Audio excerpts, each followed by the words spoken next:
Controversial line in Saudi Arabia, 170-kilometer-long vertical city that cuts through the desert. Saudi Arabia is known for its oil reserves and desert landscapes. But in the middle of its desert, construction is underway on a controversial new city called The Line, which is set to change the way we think about the country. This 170-kilometer-long vertical city will cut through the desert and provide a sustainable, high-tech home for up to 1 million people. The Line is a controversial project that has been met with both praise and criticism. Some say this is an ambitious and necessary project that could change the way we live in cities and could also help to solve the problems of overcrowding and pollution in Saudi Arabia. Others have criticized the lack of human rights and similar problems that Arabian countries are facing right now. However, the major concern is the potential for the project to be used as a tool of repression by the Saudi Arabian government. The controversial linear megastructure, also known as The Line, is a proposed vertical city in the Neom region of Saudi Arabia, located in the southwestern part of the country. Line City is being developed as a one-building city that stretches 170 kilometers in a straight line from the mountains to the Red Sea. The city is intended to be 200 meters wide, 500 meters above sea level, and will eventually accommodate up to 9 million residents on a 34 square kilometer footprint. The designs for the linear megastructure were recently unveiled by the Saudi Arabian government, which described the city as a city unlike anywhere else on Earth. The government claims that the Line will be the first city in the world with no streets, no cars, and no traffic jams, allowing residents to focus on more enjoyable aspects of life. The city is being designed as an architectural marvel, running in a straight line from the mountains to the Red Sea. The announcement of Line's designs revealed its key characteristics, including its dimensions at 200 meters wide, 170 kilometers long, and 500 meters above sea level. Crown Prince Mohammed bin Salman, the chairman of the NEOM Board of Directors, recently announced the designs for the linear megastructure. According to an official press release, the city will eventually accommodate 9 million residents and will be built on a footprint of 34. The press release states that this will reduce the infrastructure footprint and create never-seen efficiencies in city functions. The city's ideal climate year-round will allow residents to enjoy the surrounding nature when traveling on foot. Residents will also have access to all facilities within a 5-minute walk, as well as a high-speed rail system with end-to-end transit in 20 minutes. In terms of its design and intended features, Line City is being marketed as a revolutionary concept in urban development. It's intended to be a city without streets, cars, or traffic jams, powered by 100% renewable energy, and prioritizing the health and well-being of its residents over transportation and infrastructure. The city is also intended to preserve 95% of Line City's land, thanks to its small footprint and the use of advanced construction technologies and manufacturing processes. The exterior of the city will feature a mere facade that allows it to blend with the surrounding nature, while the interior will be designed to create extraordinary experiences and magical moments. But is this going to work? The futuristic Line City of Saudi Arabia has faced a number of controversies since its announcement. One of the main concerns is the potential impact on the desert ecosystem and water usage in the region.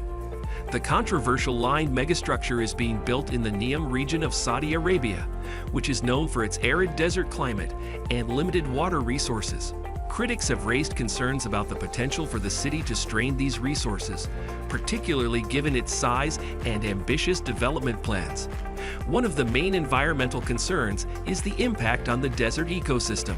The Line is planned to stretch 170 kilometers through the desert, which could potentially disrupt the fragile ecosystem and harm indigenous plant and animal life.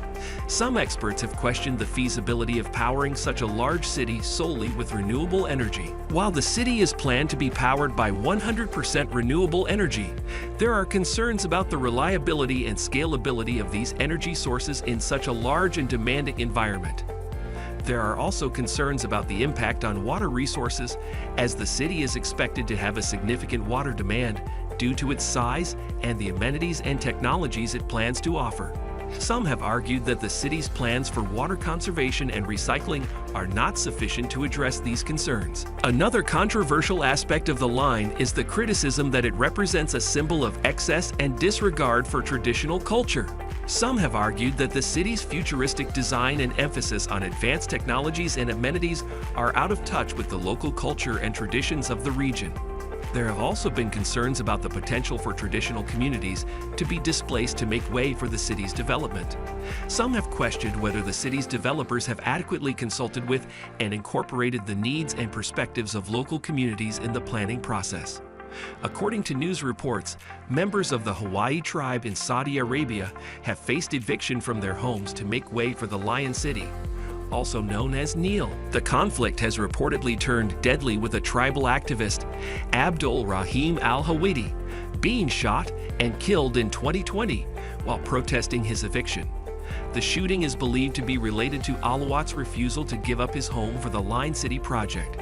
Despite these controversies, the Saudi Arabian government remains committed to the development of the line and sees it as a key part of its economic and social development plans.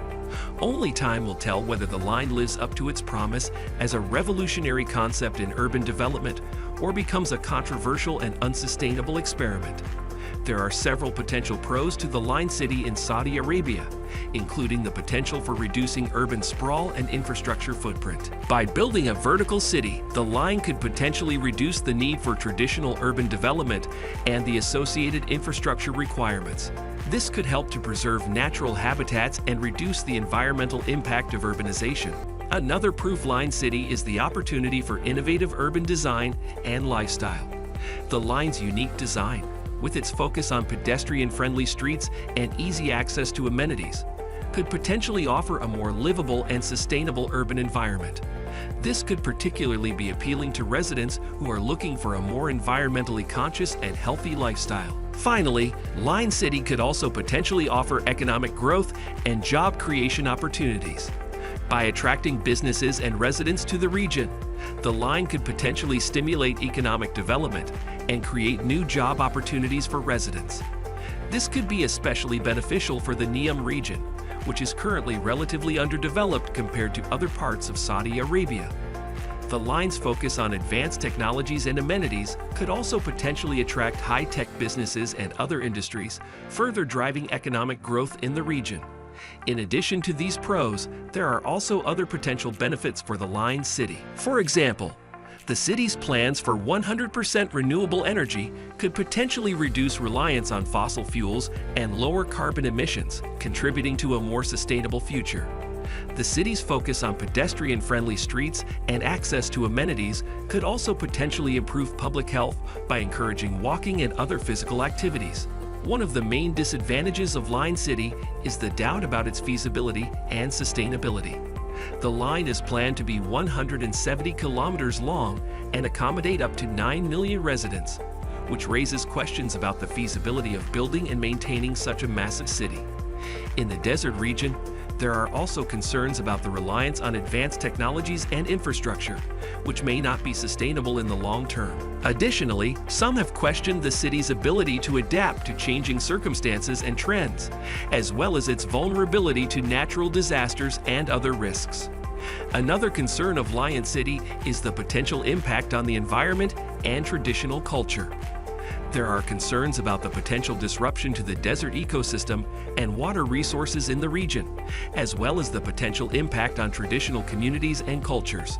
Lastly, there are also questions about who will benefit from the line's development and who may be displaced. Some have argued that the city's developers have not adequately consulted with and incorporated the needs and perspectives of local communities in the planning process.